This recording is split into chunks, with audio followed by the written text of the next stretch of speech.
You've been cloned and sent on a mission to terraform a new planet, but the ship has been sabotaged by traitors within your crew and you need to stop them. If you don't, the fate of the human race is death, and the traitor is not who you think. Watch till the end and I'll show you how to beat the space monster in Exception. These clones are being set up to die. This woman named Nina wakes up in a spaceship and comes across a single feather that will be responsible for the death of this mission. She puts on clothes and gets her new body tested by the ship's system, including her stress levels. She then sees another crew member named Mac also wake up. Nina asks him to come get his health signs tested, but he wants to enjoy the view of his new, fresh body. They mention it feels like they just left Earth and how weird their new bodies feel. Two other crewmates, Oscar and Patty, wake up as they wait for their final crew member to be printed. They realize they are almost at their final destination, Planet X10, and they prepare to get to work. In this world, humans have had their DNA copied and sent on spaceships to faraway planets. These people are printed clones and are responsible for terraforming this planet before their originals arrive in 100 years. They mention their memories feel real even though they've been copied, and notice they look slightly different from their originals. Suddenly, their ship gets hit by a powerful solar flare and causes parts of the ship to stop working. They notice their final crew member named Lewis isn't here and wonder why his printing is taking so long. They all go to check the printing room and they are shocked at what they find. The solar flare caused the printer to mess up Lewis's body, and now he's a horrifying monster. They realize he's alive but in a deep coma. This has never happened before, and the group talks about killing and reprinting him. Patty thinks this would be classified as murder since all the copied humans have consciousness. But there's one problem in order to print a new Lewis. They need to recycle the current Lewis's DNA as biomaterial, and they need him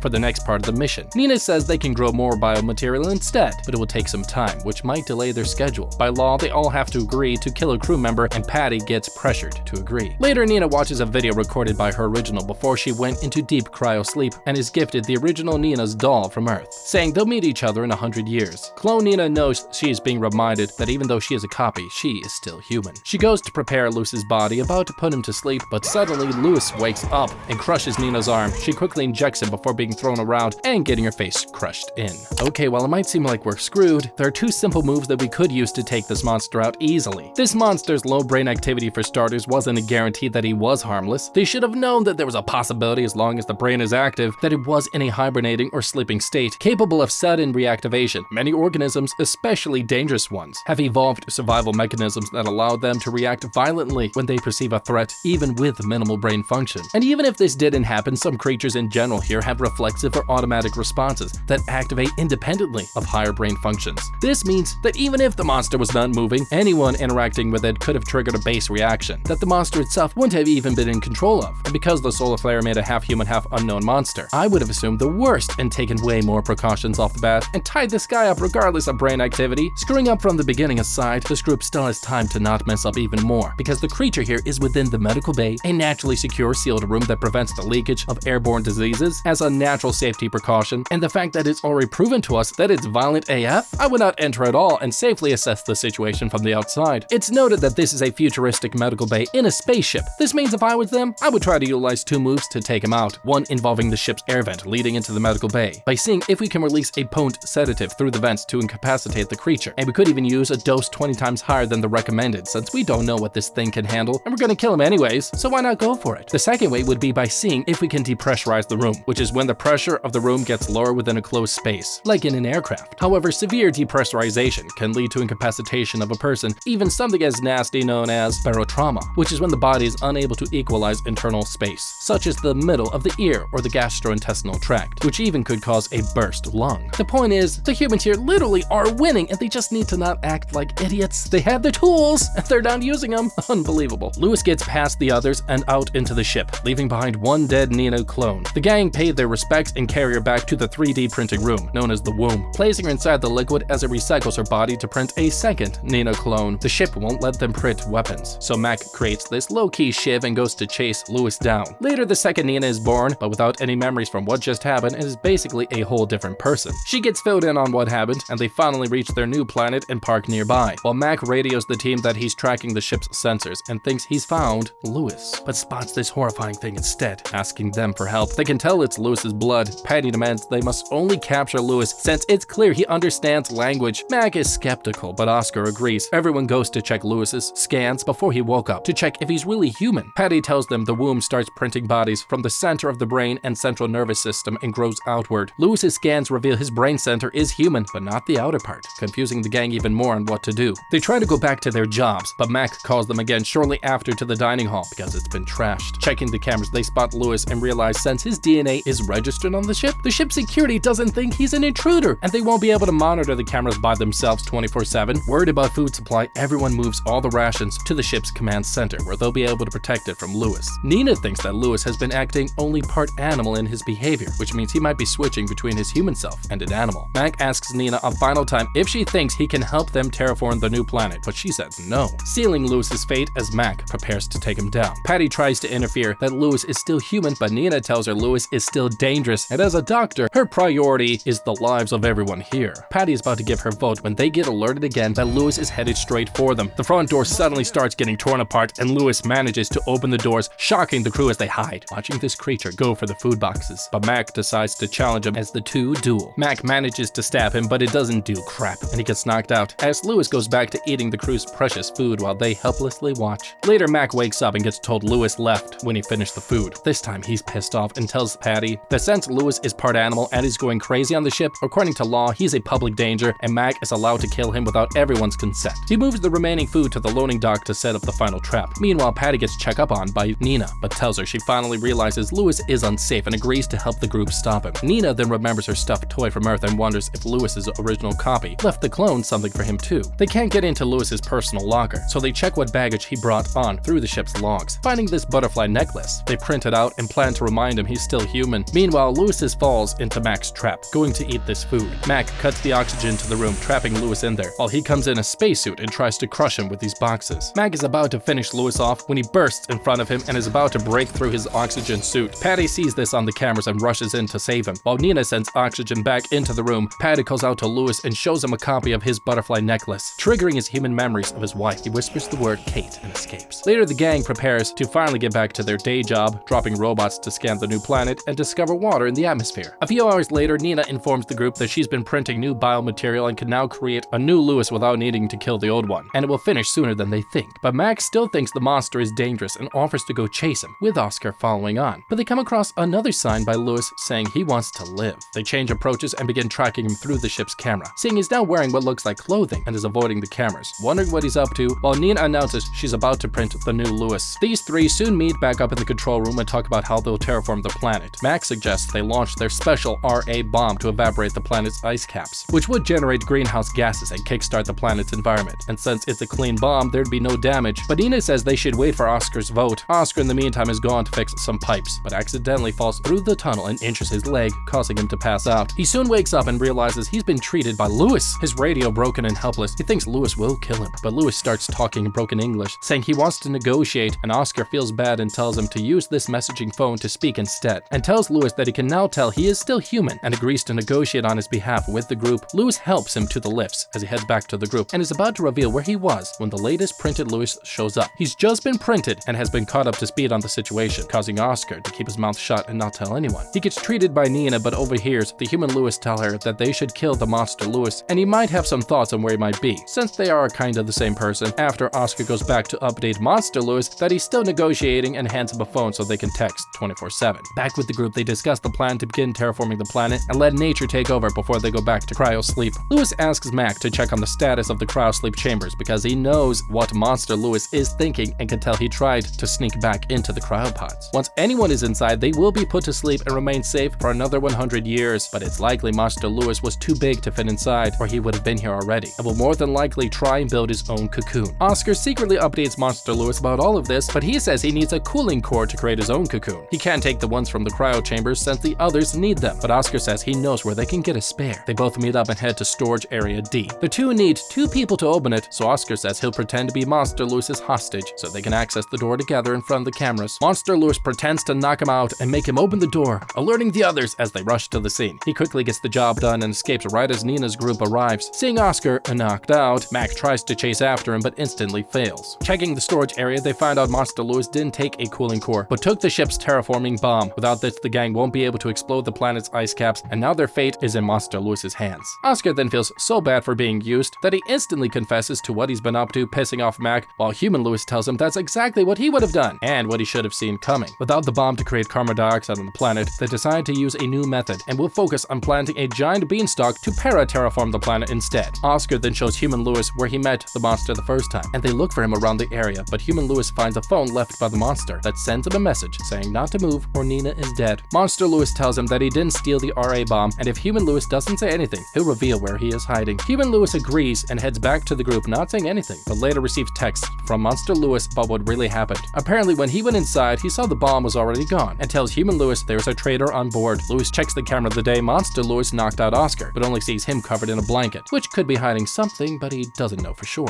Monster Lewis says it's possible Oscar tried to frame him since sneaking into that area was his idea and he can't be trusted. The two Lewises finally meet up and Human Lewis sees what his ugly twin was making, this homemade cryo chamber. But Human Lewis is still suspicious. A misunderstanding causes him to strike the monster, just as an alarm goes off in the area. Mac reaches the location as the two manage to finally catch Monster Lewis. Later they tie him up but still don't know where the bomb is. Oscar brings food into him, but is mad because he thinks the Monster Lewis betrayed him. Human Lewis waits outside, but Mac wants to go in and talk. But he ends up torturing his butt. After he reports to the gang, Monster Lewis isn't cooperating and finding the bomb should be their highest priority. They all split up to search the ship, leaving Lewis behind to watch if his evil twin does anything suspicious. But then he lets Patty take over. He asks Patty if she betrayed them, but she says she just wanted to help him. Monster Lewis ain't having her BS and says this conversation is over as he stands up revealing someone let him free. Meanwhile, Lewis reaches the others and tells him he's sorry as Monster Lewis reaches over holding Patty hostage. Turns out before they fought Monster Lewis, they saw Human Lewis wearing the butterfly necklace, remembering they both have a wife in common and teamed up. Human Lewis tells the group he's putting the mission first because his twin is the only one he can trust. Because there is a traitor among the group, it is also revealed that Lewis's wife is actually dead, but the government said they would print her out with her memories again if Lewis's printed clone completed the mission. Oh yeah, but the clone of Lewis's wife would only be allowed to live with Lewis's clone because of some law, but he still agreed because he's a good guy. Moving on. Human Lewis here says that until they find the traitor, everyone will be locked up for the sake of the mission. Okay, well this seems complicated. If you had a traitor in your group, that's actually a pretty systematic way to figure out who isn't guilty. Let me explain. I would use psychological profiling used by real-world detectives to understand the motivations and behaviors of the suspects by doing 6 very important things. Number 1, for starters, I would create psychological profiles of each crew member based on their actions and reactions to stress by interviewing crew members individually and compare their accounts to find discrepancies, using my team to observe their behavior and see who acts differently while being confronted directly. From here, I would use rapport-building body language assessment during the interview to detect any possible lying, and I would use this beginner framework that anyone could actually use to catch someone out. I'd start by building rapport and using small talk to express genuine interest in their well-being, even though I couldn't give a crap, but anyways, with the point to make them more comfortable and open to sharing, and then move on to where I'd start asking open-ended questions and let them trail off. The point being, even if they were able to cover their tracks, they wouldn't be able to hide their emotions of hiding something, which would give us a starting point. While doing this, I'd watch their nonverbal cues, like their body language, and identify any inconsistencies in each of their stories, and would even call it out, in order to make them try and correct themselves, which could let them talk themselves into getting caught even further. And while relying on me being silent most of the time to let them once again fill the air with their yapping, because the easiest way to throw someone off guard is by letting them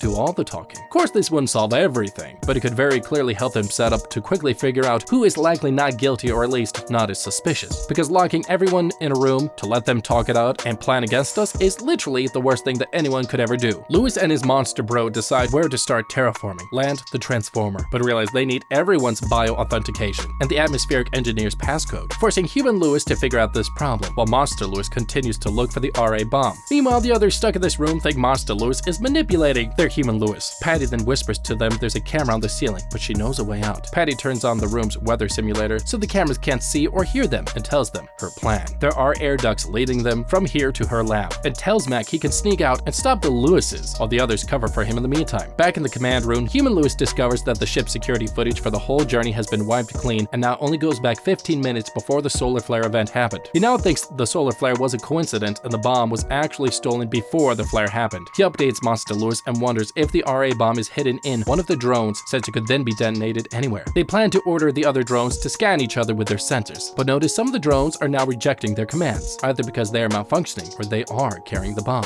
They discover someone has put special commands on the drones, and only someone with a special account could do this, but they don't know who. They find out the order was issued exactly 38 hours and 16 minutes ago from the control room, and need to see where everybody was during that time, right as they notice Mac through the camera and think he's the traitor. Mac drops down into the dining hall, not noticing the single feather fall down with him. Right as Monster Lewis shows up and Mac tries to duel him, but he easily gets shot and gets told the Lewises need to talk to him. They try to interrogate him, but Mac says he didn't steal the bomb. Human Lewis then asks why does he have administrative authority over the drones when that's not part of his role? Mac then finally comes clean and says the organization discovered 4 harmful organisms on the new planet X10. And if the government on Earth found out about it, this could have caused them to cancel the mission, even though the rest of the planet was habitable. This is why he was tasked with destroying any data that was harmful to their mission. He regrets nothing and thinks it's ridiculous to let a couple of bad data sets stop humanity from advancing to other planets. The two Lewises update the others that they've caught Mac, but will try to accommodate their needs because they ain't assholes. Mac and others think the monster stole the bomb, but Human Lewis explains according to the cameras, somebody could only have stolen the bomb before the solar flare happened, when Monster Lewis was still being printed. Both Lewises try to make the group understand their motives, because unless they complete their mission, their wife Kate won't come back to them, so they have no reason to go against the mission. Mac then has an idea and tells them he can prove he didn't take the bomb, because this stalemate isn't getting them anywhere. He relays the plan to Lewis and they fetch the ship's doctor Nina to ask for help, and tell her she needs to return Kern Mac back into the womb so he can be reborn. Since the bomb was stolen before the solar flare, that means the traitor must have stolen the bomb shortly after they got printed, and means if Mac is reprinted, his memories will only be up to before the mission started, so they can watch and see if he tries anything shortly after he wakes up. Nina agrees to help him monitor his movements once he gets reprinted, but ends up not being able to kill Mac, so he gets naked and literally walks into the womb printer by himself and gets reborn again like a stud. Whoa, that's intense. Sometime later, he wakes up with his recent memories wiped. As he walks out onto the ship, Nina coordinates with the Lewises to move the ship away from the planet so he thinks they're still traveling, while she lies to his face and everybody watches his movements. The ship literally keeps him from seeing that they've reached the planet, but he quickly notices the constellation from both sides of the window look the same. Nina tells him he's tripping, but he says each time he's walked from left to the right side of the ship, he's felt something pulling him sideways, and thinks something is wrong with their gravity. He asks a second time, but everyone else will finish printing, but Nina starts to stumble her words. It's clear that something is off, and Mac confronts Nina that she's hiding something. Meanwhile, Human and Monster Lewis say the solar flare would have happened by now, and Mac hasn't tried to sabotage the ship, realizing he's not the traitor. They quickly tell Nina he's clear, and of course, shock Mac with Monster Lewis. They bring him up to speed on everything that's happened, including his own death, clearing Mac off the suspect list, as Nina heads back to join the other suspects. Elsewhere, Mac and Oscar discuss who could have entered the area to steal the RA bomb, because you would need 2 people to do it. Nina was the first to be printed, but Patty was printed 26 minutes before the solar flare happened, and would not have had time to steal it inside the room. Nina starts playing cards with Oscar, but Patty doesn't play with him, and she suddenly whips out a knife and demands the traitor confess. Monster Lewis arrives and tells them to stop, but Oscar breaks free and attacks Monster Lewis. In the fight, the group manages to overpower Monster Lewis and lock him up while they escape. Oscar notes that this time he seemed weaker, but if Nina says his cells are deteriorating, since she noticed this when she first examined him. Patty then asks how these two came up with a plan to take out Lewis, but Nina says when they were playing cards, throwing off suspicion from them once again. They quickly hide before Lewis and Mac pass by them and head straight to the ship's control room. They plan to lock down this room and make everyone else helpless. Patty then notices there's new data on the planet below, but Nina says they can look at that later. She notes that she needs to focus her attention on the atmospheric transformer, confusing Nina and Oscar why she's focusing on that at a time like this. Meanwhile, Lewis and Mac reach Monster Lewis, but Monster Lewis notices something and shows Mac. He says the duct from the greenhouse leads to this room. Just as they passed by it, he heard footsteps coming from there. Mac says the 3 suspects didn't come down here, but Lewis thinks it's possible they might have an extra person on the ship, but the only way they could have survived the trip is in the womb. Suddenly, Patty hits them up on the radio and tells them to return to the control room. Lewis tells Mac to stay here and search the room with Monster Lewis just in case as they split up. The ship starts rumbling, throwing everyone off and causes Monster Lewis to notice this flower cage in front of him. He punches through it, seeing it's a hologram and notices feathers. Looking deeper inside, they realize this looks like a mini womb. Back in the control room, Patty says they need to detach the atmospheric transformer, but need Lewis's engineer code to do it. Nina says they need to continue with the mission since they now control the ship. Nina realizes she requires all the shipmates' codes, but Patty says she already took care of it, and says if they don't detach the atmospheric transformer, the whole ship will explode, confusing the others even further just as another Patty clone enters the room, and it's revealed that these two are the traitors. Patty hands the other Patty a set of printed eyeballs belonging to the members of the group, saying they had time to take biomaterial from the printing room before everyone got printed. Apparently this was planned since before the mission began, and the first Patty was printed before Nina and took the RA bomb without anyone noticing, and went into hiding as the second Patty got printed after Nina. About to scan all the eyeballs to disengage the transformer, Nina tries to stop her, but one Patty holds her up at a knife point. Patty says there's no record of the extra clone being born because her evil organization provided them with much more advanced human printing machines. What it lacks in accuracy, it can print extremely fast. Their mission was to make sure the terraforming operation failed, so they could save this planet from being colonized. The Patties then call out to Lewis, knowing he's hiding nearby, while he leaves his phone's mic on, so Mac's side can hear what's going on. They find the control room door now locked, but try to reach the outside window from space, and rush to go get some spacesuits. Patty says the Planetary Development Organization sent a probe before this mission mission. Everyone thought the data on it was lost, but they actually covered it up because it discovered life on the planet just beneath the surface. Patty's organization got a hold of the report and sent them to stop everyone from colonizing and killing an entire race of aliens. They ask Lewis for the code, and he actually instantly gives it up because he wants to see his wife again, and reveals his wife's biomaterial is inside this butterfly necklace. So if he dies, then she dies too, I guess. Suddenly Nina breaks free and disarms Patty. The two get into a fight, but Lewis saves Nina, getting stabbed, as Nina and Oscar rush him to the nearby medical room, being watched by Patty 1, while Patty 2 talks to Mac and Monster Lewis, saying the original Patty in cryosleep will get arrested when the immigration ship arrives here in 100 years. But she knew this would happen, while the clone Patty here will spend the rest of their lives studying this planet and die happy, right as they finally drop the atmospheric transformer towards the planet X10. Nina secretly contacts Mac's team and says the transformer has been dropped and will explode in 8 hours. Oscar then sides with the Patties, saying he wants to get famous for saving this planet, apparently. Meanwhile, Mac and Monster Lewis, unable to get into the control room, think they can use the escape pods to reach the planet, enter the transformer, find the bomb, and disarm it. But they first need to get out of this hangar. They update Nina on their plan but don't know what it will do to the ship, and Nina should escape too. Human Lewis tells her to go because if the atmospheric transformer gets destroyed, their mission will have been for nothing. Nina steps out and tells Oscar and Patty that she needs to get cryosleep technology to save Lewis's life. Patty decides to go with her while Oscar stays behind. Nina lures Patty down from this roundabout hallway into this lift, claiming it'll be faster, but last minute Nina switches the settings to engage zero gravity on them, while she escapes, calling Mac for the code to enter the storage room. Spotting this transmitter, using this, she can send direct access to the drones, being instructed by Mac to issue new orders to the drones. Mac and Monster Lewis ready their spacesuits, and Patty 2 finally enters Nina's room, but it's too late. The drones outside can't be controlled anymore, and heads straight through the ship's hull, freeing Mac and Monster Lewis to reach the escape pods as Mac heads down first, while the ship rumbles, causes Patty 2 over here to get knocked out, and Nina drags her butt into an escape pod. Back in the medical bay, Lewis is basically knocked out cold, seeing trippy memories of his dead wife, while Oscar tells him he'll be right back but gets trapped from the explosion. Monster Lewis goes to check on Human Lewis, seeing him passed out cold. He takes the butterfly necklace and promises they will get what they want. Everyone's pods finally land on the planet's surface, even Patty 1 in the spaceship. Patty inside Nina's pod wakes up and wants to kill Nina, but she says they don't have time for this, making Patty realize here they are on the planet, whoops, but they're running out of oxygen. Patty says there's air in the atmospheric transformer and puts on one spacesuit inside. She tells Nina she must go and stop Lewis and Mac from disarming the RA bomb, but everyone will likely die in all of this anyways, so Nina should just enjoy her last moments, leaving and shutting the door quickly so Nina remains inside. A little later, Mac finally locates her distress signal and rescues her with another spacesuit, as the two reach the atmospheric transformer, leaving Nina to catch her breath while he scouts ahead. Patty inside the ship sees the cryopods are now destroyed, but the drones are under her control again. Oscar radios for help that he's hiding inside the womb. Suiting him up, she orders him to help her use the remaining fuel to help drive the ship towards the atmospheric transformer. He tries to resist since it will soon explode, but she convinces him to play nice, for like maybe a split second until he manages to run away. Meanwhile, Monster Lewis has reached the atmospheric transformer but is now weaker than before, just as he runs into one of the Patty clones. She apologizes to Monster Lewis, saying she accidentally left his biomaterial tank exposed when she collected everyone's DNA, and this is why the solar flare affected his printing. But he's actually chill about it and says he now is thankful this happened because otherwise he would never have figured out their plans. Spotting Mac carefully creep up behind her and take her out. They try to interrogate her on the bomb's location but get nothing, so they tie her up for now. But that's when everyone spots the main ship arrive at their location. Patty 1 shows up with her drones and frees the other Patty. Nina, now in the medic bay, overhears them. Through the camera, they're heading to the bean pod room and figures out this must be where the RA bomb is hiding. She updates the other two to head there, and they eventually find it, about to explode. And unable to disarm it, they spot one of the ship's deployed parachutes nearby and will use this to eject it into space, just as the Patties arrive, forcing Lewis and Mac to duel their butts. Okay, one of them should have assumed the Patties would have come for them, and because of this, one of them should have kept watch, like by setting up one of them hiding somewhere to surprise them, like from the moment they set foot here. You know, if I was them, I would have set up Lewis to keep safeguard to watch for the Patties. Oh yes, he's more unstable, his offensive capabilities would have been better suited for right now. Well, it seems smart, they should have stuck close, with Lewis at the forefront with Mac. This would allow them to not get separated, and worst case, Mac, while he worked on the bomb, could also help Lewis if he really needed it. Splitting up at this point is the worst decision, since Patty would have tried to target whoever was working on the bomb anyways. And I would even place our only weapon with Lewis right now, and here's why. At this point, the Patties are quick and fast, likely faster than Lewis. However, their one weakness is the same as everyone else's weakness, their spacesuit and their visors. The only way to overcome the Patty's speed is with Lewis's range, because his arms would allow him to keep them at a distance, while the weapon could help extend his lethal range even more. This could keep the Patties at bay while he could just aim at hitting their visors in a swinging motion, since they are smaller and have less range with no ranged weapons. This would be the simplest approach that could keep us together and keep the Patties at bay while keeping our focus on tending to the bomb. But that's when his helmet gets punctured, and while Monster Lewis's suit gets gets cut. Nina begs them to stop, but Monster Lewis manages to clip the parachute cord to this Patty's suit, sending her off into the sky, forcing the other Patty to grab onto her. The bomb is about to explode, so Monster Lewis tells Mac to take cover, but he's too injured to run as the bomb finally detonates, instantly killing him, the Patties, and even manages to destroy Oscar's suit in the distance, killing him as well. Now, sometime later, we see Nina and Monster Lewis are the only ones who survived, and have continued to carry on the mission to create a new living environment on this planet, using the beanstalks to basically plant trees all over the planet. Using the atmospheric transformer as fuel, Monster Lewis eventually dies, and we see Nina grow old over the years. Seeing the old planet, life forms die off as the planet develops more and more. Nearing her death, Nina uses the remaining supplies to preset the womb to begin printing Lewis's wife on the day the other humans finally arrive on the planet. Many years later, Nina has been long dead, but the womb starts printing a new person, and we see it's Lewis's wife. She walks out to a beautiful planet, and she runs into Lewis, who's arrived with the other humans, and they get a second chance at a wonderful life at the expense of millions of organisms. So guys, what do you think? Did you like the video or didn't you like the video? Let us know what you think about it. Don't forget to like, subscribe, and leave a comment down below. And as always, don't forget to check out our How to Beat playlist.